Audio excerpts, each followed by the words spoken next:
The appalling events today are a tragedy for Sir David Amess, a tragedy for his family, and a tragedy for the country. The wonderful accessibility of our constituency MPs is one of the truly special and uniquely British aspects of our democracy. They are brilliantly available and within reach. For those weekly or bi-monthly MPs' surgeries, power and influence isn't miles away in Westminster, it's on your doorstep. At these surgeries, like the one David was conducting today, dedicated MPs across the House open their doors to constituents and engage with them face-to-face over any number of issues. Vandalism in the local park, antisocial behaviour in the town centre, immigration inquiries, housing issues, benefits claims, you name it. Like Sir David, most of our politicians, particularly those on the backbenches who are not climbing the greasy political pole, are dedicated, hard-working people who entered public life to make a difference. And whatever their political colour, every member of Parliament is a precious agent of our democracy. An unfashionable view, but I've long argued for MPs to be paid more. It's a huge job with colossal responsibilities. And every MP should be respected, appreciated and acknowledged for the work they do. Tory, Labour, Lib Dem, DUP, Green, SNP, Clyde, it doesn't matter.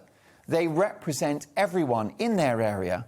And many MPs, like David, often win re-election not because of the party they belong to, but because of the amazing individual work that they've done for their constituents. Some politicians, like David Amess, transcend the party rosette on their lapel and stay in the Commons on the strength of their own personality and their own contribution. David's victories in Basildon in the 1987 and 92 elections were against the odds and attributable to his sheer popularity locally.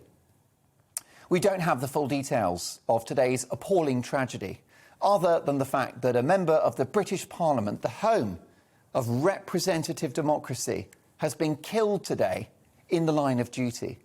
So this is an assault not just on a decent and innocent man, but an assault on our democracy and on the values of this country.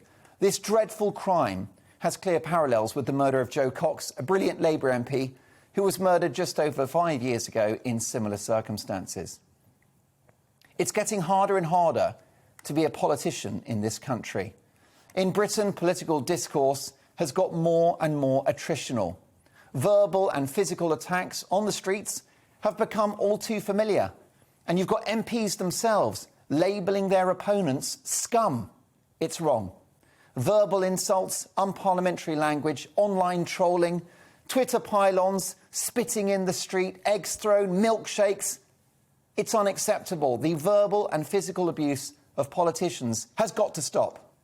Many MPs could make a lot more money and have a far quieter life outside of the Commons.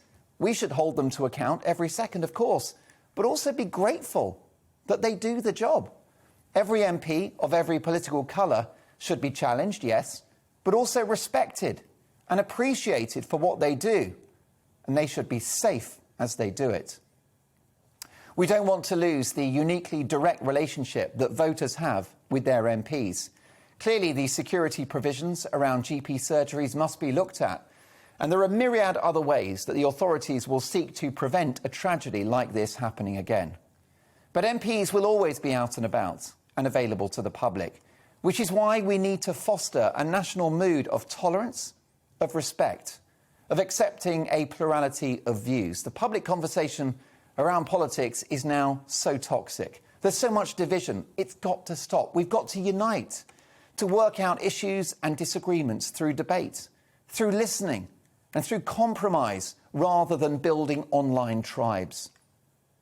David has had a long career serving his constituents.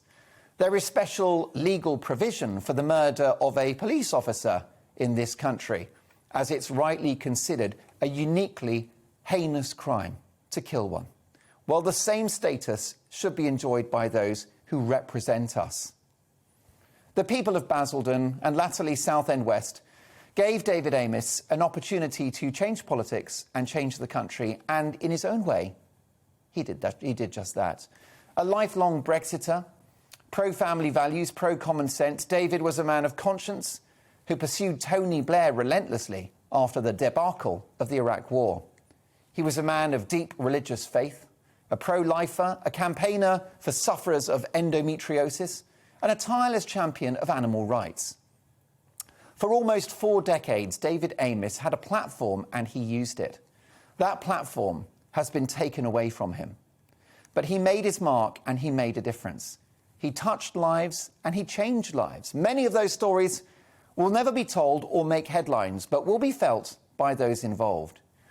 David Amess was, like Joe Cox, the archetypal backbencher, somebody who chose not to participate in the soap opera of cabinet or shadow cabinet politics and focused on the roughly 70,000 people that he represented.